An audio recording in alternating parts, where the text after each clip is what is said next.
أشهد أن لا إله إلا الله وحده لا شريك له وأشهد أن محمدا عبده ورسوله أما بعد فأعوذ بالله من الشيطان الرجيم بسم الله الرحمن الرحيم الحمد لله رب العالمين الرحمن الرحيم مالك يوم الدين إياك نعبد وإياك نستعين اهدنا الصراط المستقيم صراط الذين أنعمت عليهم غير المغضوب عليهم ولا الضالين. Geçen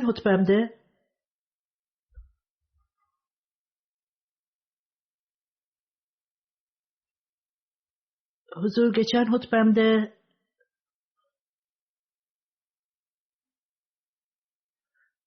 sahabelerden bahsediyorduk ve daha birçok şeylerden bahsedileceğinden size haber verdim. Resul-i Ekrem sallallahu aleyhi ve sellem Hicret yılında onun kuzeni Hazret Abdullah bin Cahş liderliğiyle bir parti Nahla'ya gönderildi. Hazreti bin Uhva da onun bir parçasıydı. Sirya'da daha önce de bahsedildiği gibi sahabelerden de bahsedilmişti. Bundan daha fazla bugün bahsedeceğim.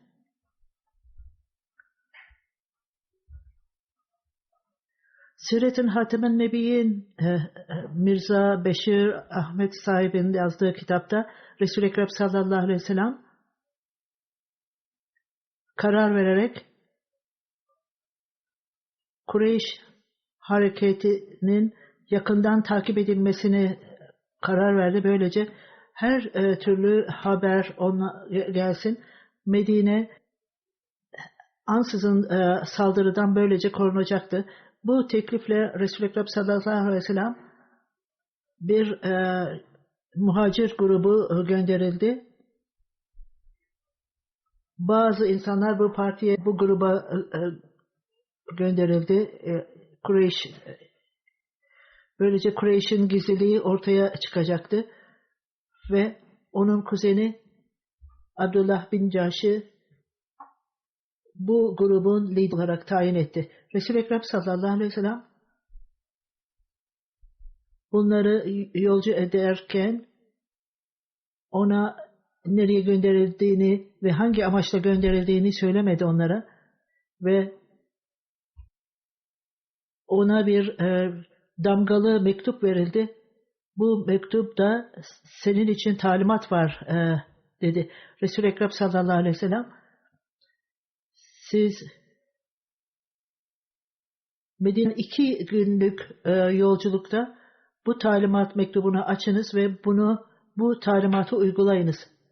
Bu 2 günlük yolu tamamladıktan sonra Abdullah o mektubu açtı ve mektubu okudu ve siz Mekke ile Taif arasında Nahla'ya gideceksiniz ve orada Kureyş'le ilgili olarak detayları bulacaksınız ve bu bilgiyi bize getireceksiniz. Resul-i Ekrem sallallahu aleyhi ve sellem bu talimatı yazarak bundan sonra herhangi bir üyeniz, herhangi bir sahip bu misyonla ilgili olarak gizli tutun ve bunu dinleyin ve bu mektubu okuyun. Bununla ilgili olarak bir itirazı olan varsa herhangi bir elemanı buna karşı çıkarsa bir duygusu varsa ve o itirazı varsa, eğer istiyorlarsa geriye gelsinler. Ve ondan sonra siz bu insanlara geri dönmesi için izin ver dedi. Hazreti Abdullah bu talimatı sahabelerine, bütün arkadaşlarına okudu. Hepsi birden mutlu olarak biz bu hizmete hazırız dediler. Ondan sonra bu grup Nahla'ya gittiler. Yolda Sa'd bin Ebi Vakkas ve Hutba bin kendi develerini kaybettiler ve gruplarından ayrıldılar ve deveyi bulamadılar. Ve insanları da bulamadılar. Bu parti, oraya giden parti de sadece 6 kişi kalmıştı o grupta. Hazreti Mirza Beşir Ahmet Sahip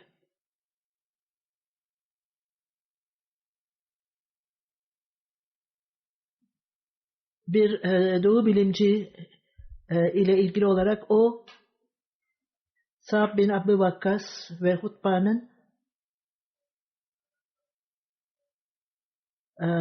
bilerek develerini bıraktılar niyetli olarak ve arkada kalmayı karar verdiler diyor. Bu İslamiyet'e bağlı olan insanlar hayatlarında her şey ile yüz yüze gelenler bütün bağlılıklarını ortaya koymuşlardı. Bunlardan bir tanesi Muna şehit olmuştu. Ve diğeri ise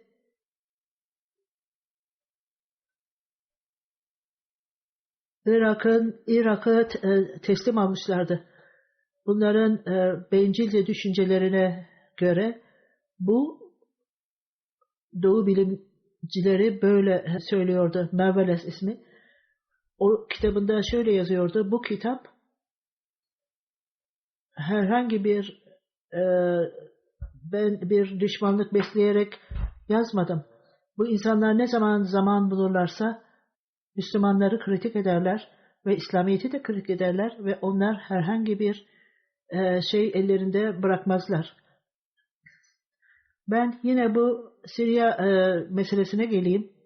Bu Müslümanların küçük bir grubuydu. Onlar Nakla'ya vardılar ve kendi işleriyle meşguldüler ve bilgi topluyorlardı.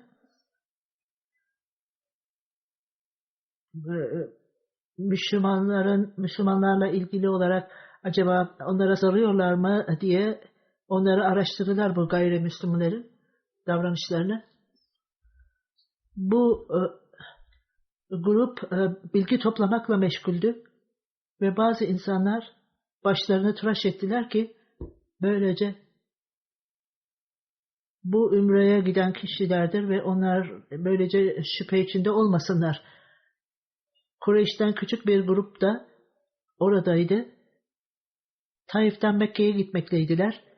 Bütün partiler bu karşı karşıya geldiler, bu gruplar. Yüz yüze geldiler ve Müslümanlar biz ne yapalım diye tartıştılar. Resul-i Ekrem sallallahu aleyhi ve sellem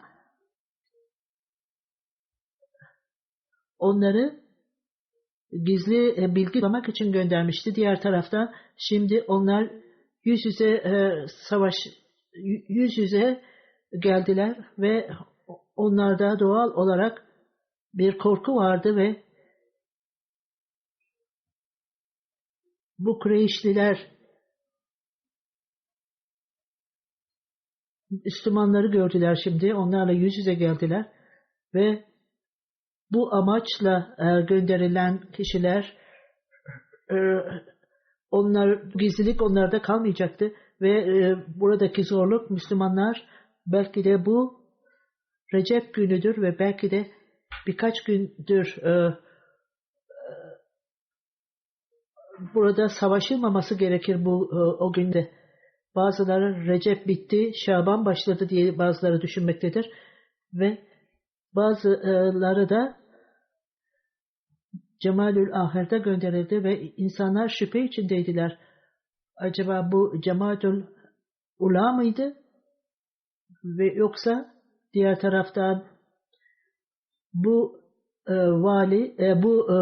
vadi tam ortadaydı, sınırdaydı.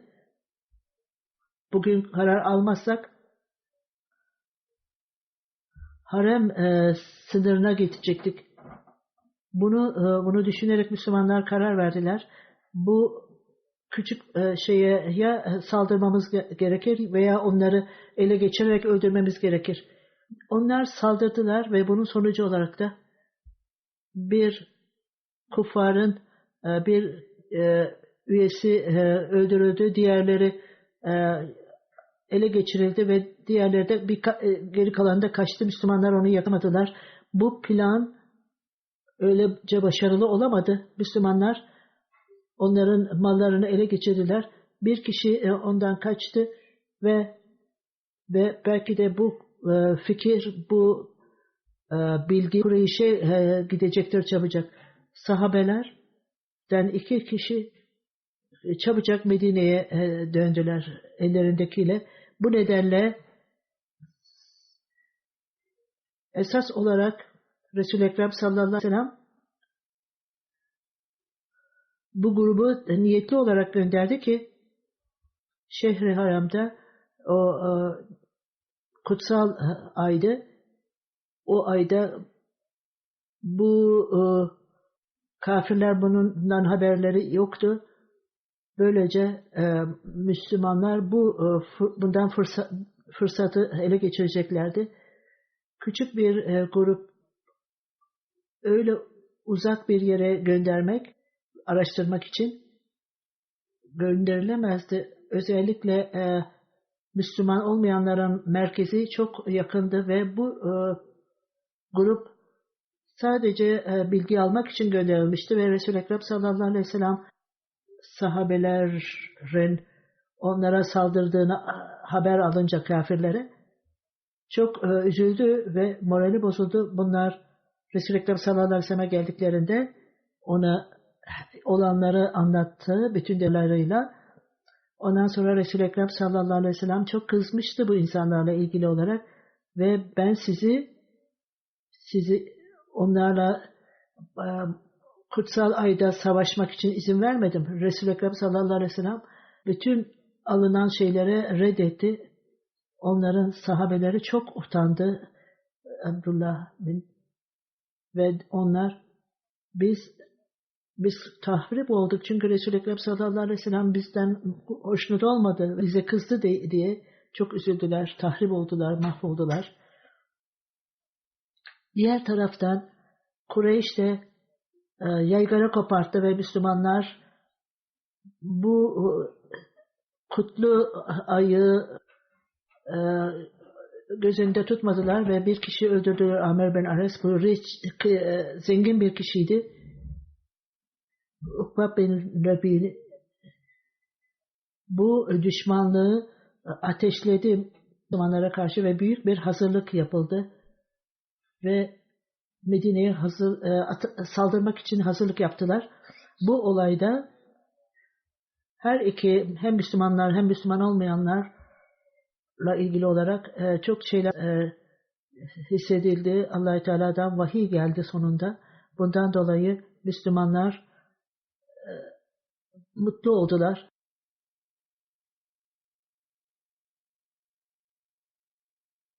Yani insanlar sana kutsal aylarda savaşmakla ilgili sorarlar.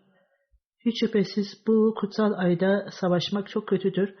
Fakat kutsal ayda insanları zorla durmak, Allah-u Teala'nın dininden durdurmak ve kutsal camide durdurmak ve onları bütün bu yaptıklarınızdan dolayı Allah-u Teala'nın gözünde bunlar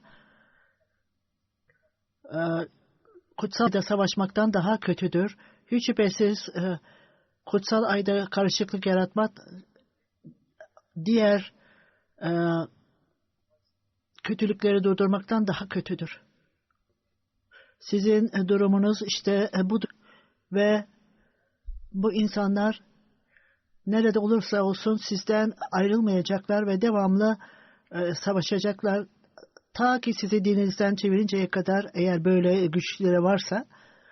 Onun için tarihte bize gösterdir ki Müslümanların başkanı, lideri, onlar devamlı olarak düşmanlıklarına devam eder ve kutsal ayda savaşırlardı. Savaşmaya devam ederler ve bu ayın kutsaliyetinden istifade eder ve kendi faaliyetlerine Müslümanlara karşı artırırlardı. Ve öyle ki onlar bu kutsal ayı orada burada değiştirirlerdi. Buna nesih denilir ve daha sonra en kötü şey yaptıkları Hudaybiye Anlaşması döneminde barış olmasına rağmen Mekke'nin kafirleri Müslümanlara bağlı olanlara karşı kılıç çekerek bu kabileye karşı aynen harem bölgesinde kullanmışlardı. Bu ayet-i kerimede Allah Teala'nın belirttiği gibi müminler bu Müslüman olmayanlar bastırılmasına rağmen insanlar mutlu olmuşlardı, Müslümanlar. Bazı insanlar Medine'ye geldi. Sa'd bin Makkaz, Udva bin Makkaz daha henüz dönmemişlerdi. Resul-i Ekrem sallallahu aleyhi ve sellem ve eğer bunlar müşrikler tarafından yakalanırsa onları canlı bırakmayacak diye korkuyordu. Resul-i Ekrem sallallahu aleyhi ve sellem o savaş esirlerini serbest bırakmayacaktı. Onu reddetmişlerdi. Ta onlar canlı olarak gelince ben o zaman bırakırım demişti.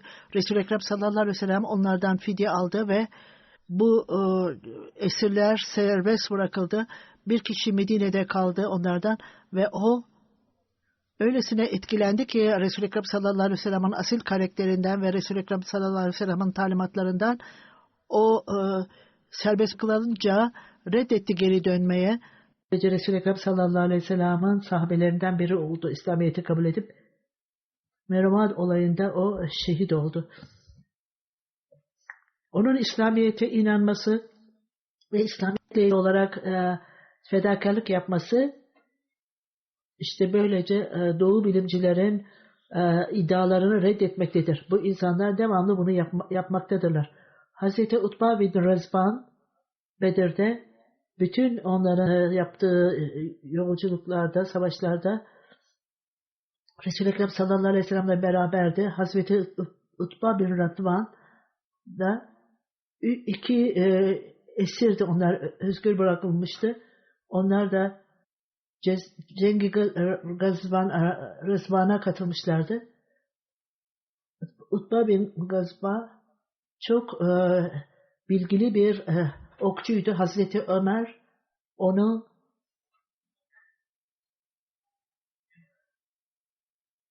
bir sınıra gönderdi ki böylece o belli insanlarla savaşsın orada. Onu oraya gönderdi. Hazreti Ömer ona ve senin arkadaşların, senin grubundakiler gidin ve ta ki çok uzaklara Arap sınırına gittiğinde, en ucuna kadar gittiğinde Allah Teala'nın lütfu ve yardımı devam edilir ve mümkün olduğu kadar takva ediniz ve biliyorsunuz ki sizler çok düşmanca muhaliflerle karşılaşacaksınız. Ümit ederim ki Allah Teala size yardım edecektir bunlara karşı. Huzur Ala bin Hazmet ona yazdı. Huzur söylediği gibi Al-Faca bin Harsaha vasıtasıyla Allah Teala size yardım edebilir onun vasıtasıyla. Çünkü o savaşmakta çok uzmandır ve savaş sanatını bilmektedir.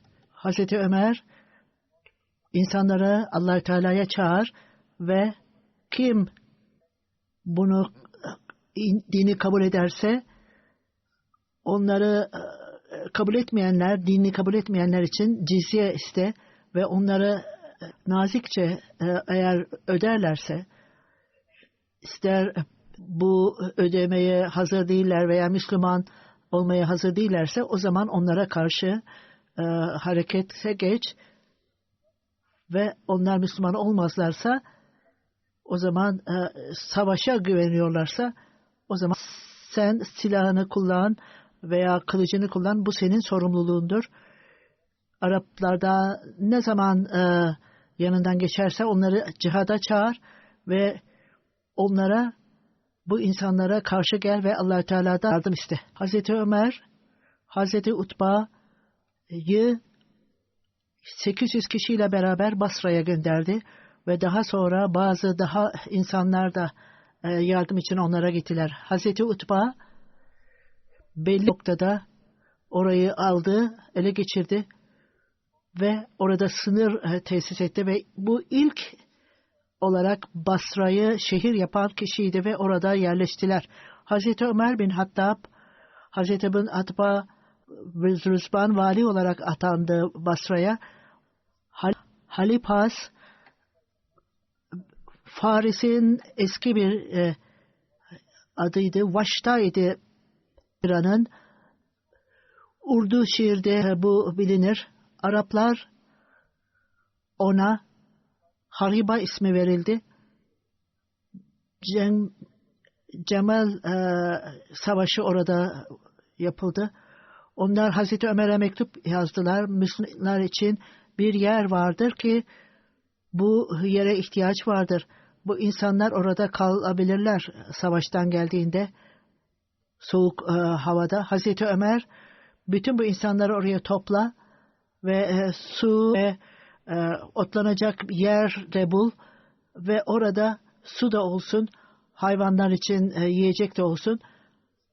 Orada Basra'da yerleşti ve Müslümanlar kendi evlerini orada inşa ettiler. 14 Hicret 4. yılında camiye yakın açık bir yerde bir ev inşa etti ve insanlar oraya savaş için giderlerdi ve açık yerde ev inşa ettiler. İnsanlar savaş için oraya giderlerdi ve oradaki direkler budandı ve insanlar orada kalırlardı ve ondan sonra onları yıktığında yeniden inşa ederlerdi. Bazı insanlar orada ev kurmaya başladılar. Mehrim bil ecma ya emir verilerek Basra'da Camisinin temelini attı ve bambularla o yükseltildi ve hacca gitti daha sonra ve Mecasa bin Mesud da onun yardımcısına burada gitmesi istendi.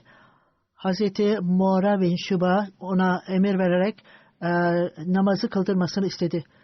Hutba Ömer'e geldiğinde bu Basra'nın liderliğinden almak istedi. Bu benim için çok zor dedi. Başkasını buraya tayin edin dedi. Emir olarak başkasını tayin edin dedi. Hazreti Ömer bunun ayrılması istemesini kabul etmedi. Ve orada dua etti. Ey Allah'ım dedi. Dua etti. Bir daha bu şehre dönmemi bana nasip etme dedi. Ve kendi bineğinden düşerek hicretin 7. yılında vefat etti. Hazreti Utba Basra'dan seyahat ediyordu. Giden Basra'ya. Madam bin Süleym'di oradaki yer. Başka bir söylentiye göre hicretin 17. yılında Ramza denilen bir yerde ölmüştü. Üçüncü bir ifadeye göre öyle ilgili 13. hicrette 57 yaşında midesindeki bir hastalıktan dolayı vefat etti. Kölesi ona ne arkada kalmışsa onları Hazreti Ömer'e götürdü ve 57 yaşında idi ve çok uzun boyluydu ve çok yakışıklıydı. Halid bin Adevi, Hazreti Udbin bin Gazban bir keresinde bizi durdu ve dua ederek bundan sonra bize hitap etti. Allah-u Teala'yı övdü. Ondan sonra kelimeleri sanki bitiyordu ve arkasını dönmüştü. Yani bu dünya kıyamete yakındır. Arkada küçücük bir kapta ne kalmışsa orada onu içen orada yaşamaktadır. Şimdi dönüp kalıcı olan bir yere gitmektesiniz ve buradaki hayatta daha iyi bir hayata alacaksınız. Belirtildiği gibi bir cehennemin bir köşesinden gönderilecektir taş. 70 yıl daha o düşecek fakat daha sonuna değmeyecektir. Bütün bu yerler insanlarla, günahkarlarla dolu olacaktır ve onlarla dolacaktır. Siz yaşadığınız sürece bu zamanı iyi kullanın ve salih amel işleyin ve yine söylendiği gibi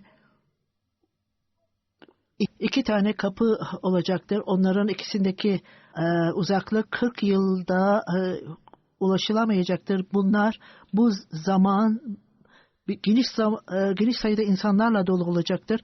Ben bunu gördüm. Resul-i Ekrem sallallahu aleyhi ve sellem'le birlikte 7'den biridir. Hatta yiyecek ağaç yapraklarından başka bir şey yoktu.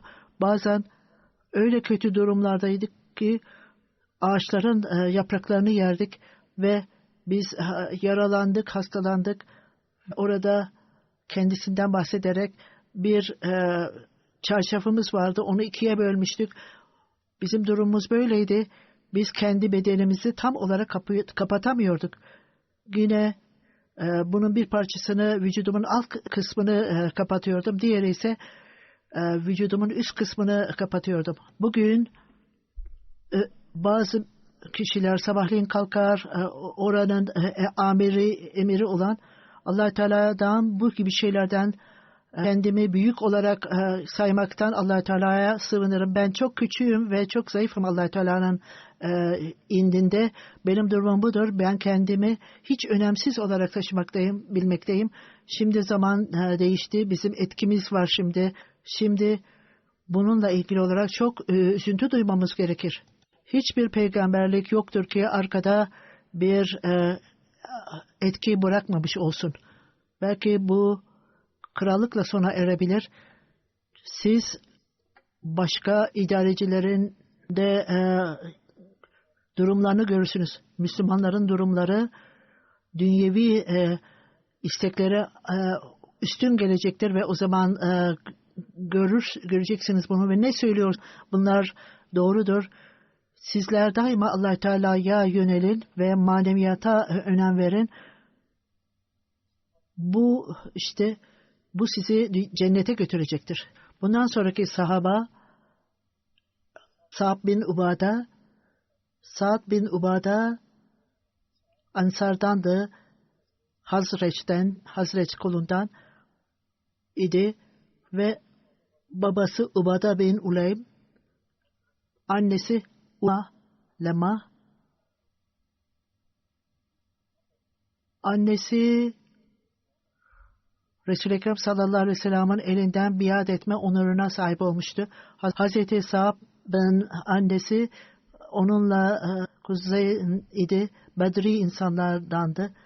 O 2 kere evlenmiş ve ilk evliliğinden çocukları vardı. İkinci evliliğinden de Kaos, Umama, Südüs bu evlilikten doğmuştu.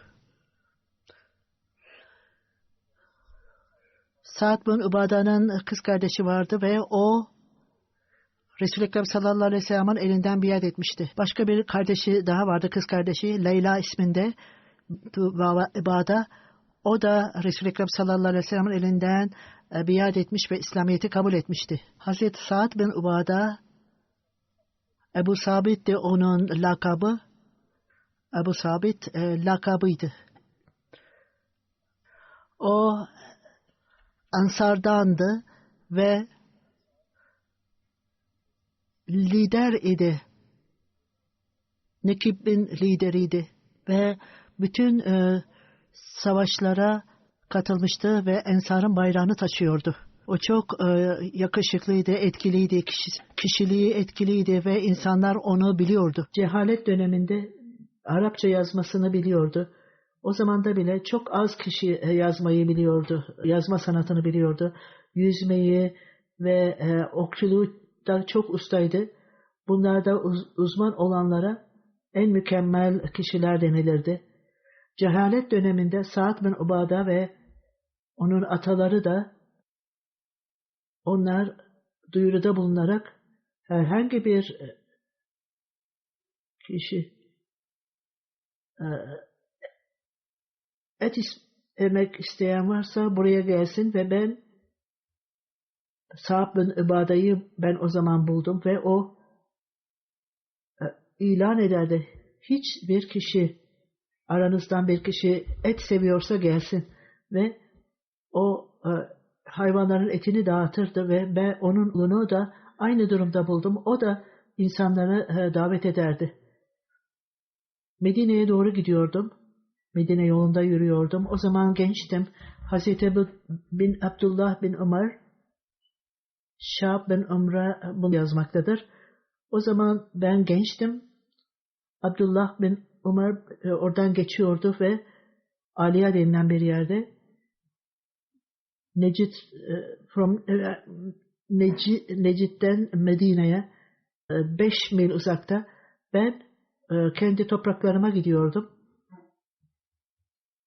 O, ey genç adam buraya gel dedi Abdullah bin Ömer.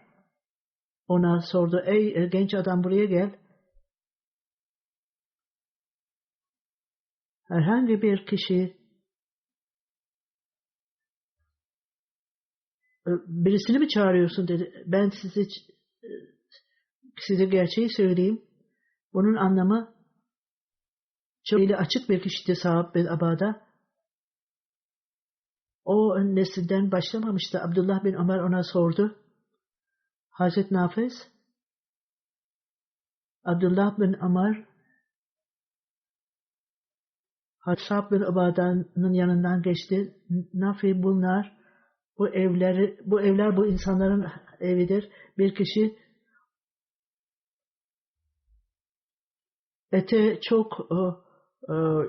eti çok sevenler gelsinler dedi. Ubada da öldüğünde Sa'd bu duyuruyu yapardı ve Kas bin Sa'd da aynı şeyi yapardı.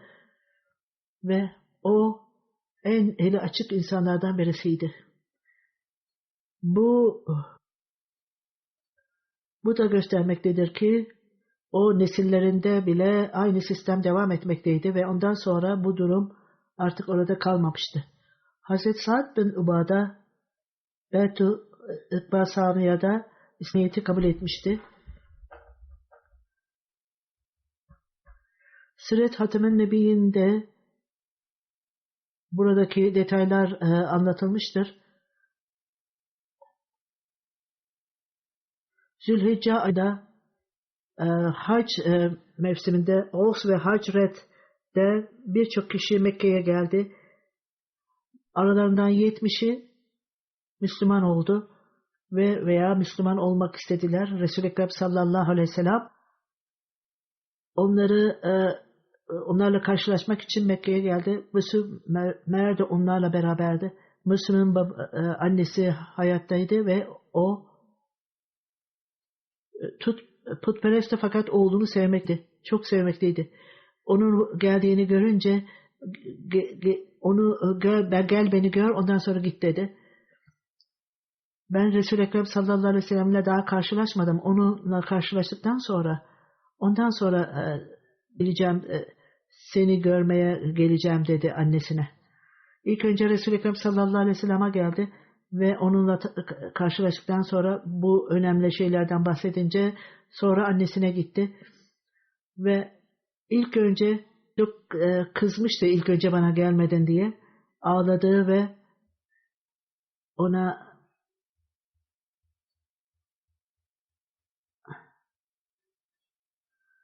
ben sana çok iyi bir şey söyleyeceğim. Bütün her mesele halledildi dedi.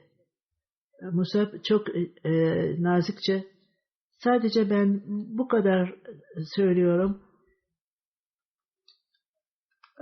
Putperestlik hayatını durdurdun. Hiç de Müslüman değildin. O dedi ki ben yaşlı liderlerime, büyük liderlerime yemin ederim ki Müslümanlığa girmeyeceğim. O insana dedi ki bunu yakalayın ve hapise atın. Fakat o kaçtı. Hutbe saniyede Resul-i Ekrem sallallahu aleyhi ve sellem Musa bin Ümeyr'in gelişini duydu ve bazı insanlar onu bireysel olarak görmüşlerdi, karşılaştılardı. Fakat bu nedenle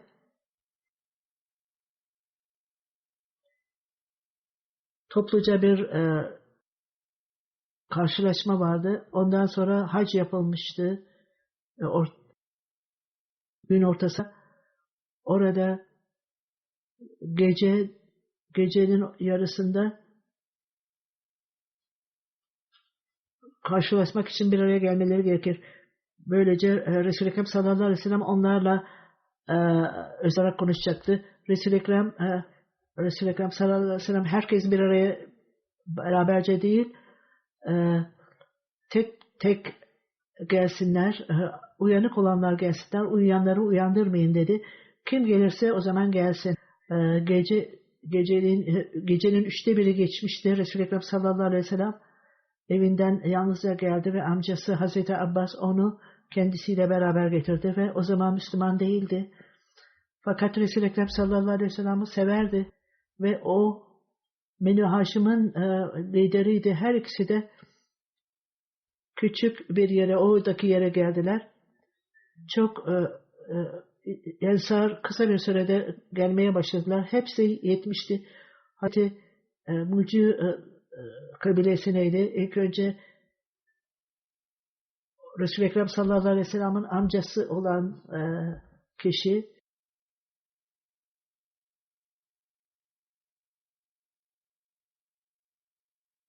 ey Hazretin insanlara Resul-i Ekrem sallallahu aleyhi ve sellem çok o çok onurlandı. Sizinle Muhammed'in niyeti kendi ülkesini bırakarak size gelmek istiyor. Eğer onu orada olmasını istiyorsanız ve onu korumak istiyorsanız ve bütün düşmanlara karşı gelmek isterseniz ve buna hazırsanız bunu şimdiden açıkça söyleyelim. Bu sadece sade bir ifadedir. Bara bin Abad büyüklerden ve onurlu bir kişiydi kabileden. Biz sizi dinledik. Fakat keşke Resul-i Ekrem sallallahu aleyhi ve sellem bir şey söylese, kendi diliyle bir şey söylese, bizim omuzlarımıza ne sorumluluk vermek istiyorsa onu açıklatsa bize. Bunun üzerine Resul-i Ekrem sallallahu aleyhi ve sellem Kur'an-ı Kerim'in ayetlerinden bazılarını okudu ve çok kısa bir konuşma yaparak İslamiyet'in talimatlarından bahsetti ve Allah-u Teala'ya ve insanlara olan görevden bahsederek ben keşke benim bu kadar sizin akrabalarınızı, sevdiklerinizi koruyun. Eğer bu durumda böyle bir durum gelirse aynı şeyi benim için de yapınız. Bara ve Mahfuz Arapların sesine göre Resul-i Ekrem sallallahu aleyhi ve sellem'in elini tuttu ve bu Allah-u Teala'ya seni hidayet için gönderen Allah-u Teala'ya yemin ederim ki biz sizi aynen kendi hayatımız gibi koruyacağız ve biz kılıcın gölgesinde büyüdük fakat bu Sehan Rehan bunu durdurdu. Ey Allah-u Teala'nın peygamberi dedi. Daha Yasrab'ın musibelerinde ilişkilerimiz sizinle beraber yaşarsak tamamen kesilecektir ve böylece siz böylece Rekab sallallahu aleyhi ve sellem tebessüm etti.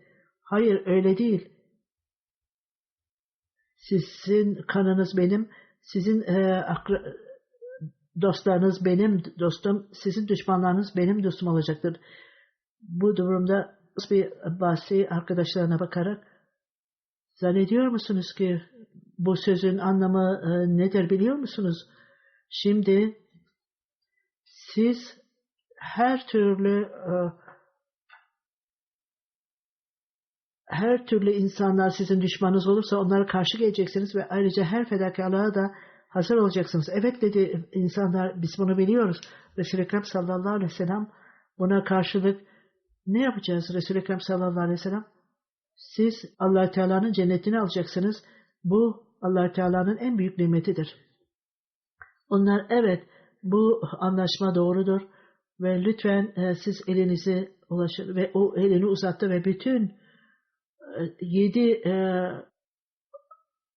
kişi orada biat ettiler. Bu biat-ı ekbasaniye denir. Bu biat sona erdiğinde bu İslam Hazreti Musa ve insanlarından, takipçilerinden 12 kişiyi seçmişti. Onları korumaktaydılar. Ben de şimdi sizden 12 kişiyi seçeceğim ve onlar da bana Hz. İsa'nın sahabeleri olacaktır ve onlar da kendi insanlarından sorumlu olacaktır. En iyi insanları bana seçin ve 12 ismi bana getirin. 12 kişiyi seçtiler ve onları kabul edildi. Bütün bunlar bir kabilenin reisi olarak atandılar ve sorumluluklarını kabul ettiler ve bu olduğunda Resul-i Ekrem sallallahu aleyhi ve sellem ve amcası Abbas bin Abdülbekir tekrar Ensar'a çok dikkatli olun. Çünkü Kureyş'in insanları her taraftadır. Belki de bu yaptığınız sözle Kureyş'e gitmeyin. Bunları söylerken dağın tepesinde bir şeytan orada saklanmaktaydı ve orayı yüksek sesle ey Kureyş biliyor musunuz? Mutam ve takipçilerin ne planlıyorlar biliyor musunuz? Bütün herkes hayret ettiler. Resul-i Ekrem sallallahu aleyhi ve sellem son derece tatmin olmuştu. Siz geldiğiniz gibi siz yine gidin tek tek gidiniz. Abbas bir Ensari dedi ki ey Allah Teala'nın Resulü biz kimseden korkmuyoruz. Eğer talimat verirsen bize bu sabah bu Kureyş'e saldırır ve onları ortadan kaldırırız. Hayır dedi Resul-i Ekrem sallallahu aleyhi ve sellem. Ben buna izin vermeyeceğim dedi. Kamplarınıza sessizce gidiniz ve bütün bu insanlar bir veya iki teker teker orayı terk ettiler. Resul-i Ekrem sallallahu aleyhi ve sellem de kendi amcasına geldi Mekke'ye ve Kureyş bunu dinlediğinde gizlice beraberce toplanmışlardı. Sabahın erken saatlerinde Eliyefzab'ın orada yaşayanlar da sizinle çok eski ilişkilerimiz vardı. Bu ilişkilerimizi son gece Muhammed sallallahu aleyhi ve sellem gizli bir anlaşma varmış onlarla ve anlaşma yapılmış. Bu nedir? Ol Hazreç. Onlar putperesttir. Ve onlar hiçbir şey bilmemektedirler ve hayret ettiler. Bu sözleşme reddedilmişti. Böyle bir sözleşme yoktur. Abdullah bin Ebey o daha sonra bu putperestlerin münafıkların lideriydi. O zaman mümkün müdür ben bir şey karar verirsin de benim haberim olmasın. Kureyş'in şüphesi giderildi ve bu insanlar gitti ve Ensar da ondan sonra Yesreb'e döndüler ve onların dönüşünden sonra Kureyş yine Yesreb'in insanları Resul-i Ekrem sallallahu aleyhi ve sellem'le anlaşma yapmayı unuttu diye düşündüler. Yesreb'de bazı insanları takip ettiler fakat Sa'd bin Ubade arkada bırakılmıştı. Onu yakaladılar ve onu taşlı yere götürdüler ve orada saçından çekerek, başını çekerek onu sürüklediler. Arkadaşları onu haber aldı, oradan onu serbest bıraktılar. Sa'd bin Ubade'yi de bundan sonraki Cuma hutbemde bahsedeceğim inşallah.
الحمد لله نحمده ونستعينه ونستغفره ونؤمن به ونتوكل عليه ونعوذ بالله من شرور أنفسنا ومن سيئات أعمالنا من يهده الله فلا مضل له ومن يضلله فلا هادي له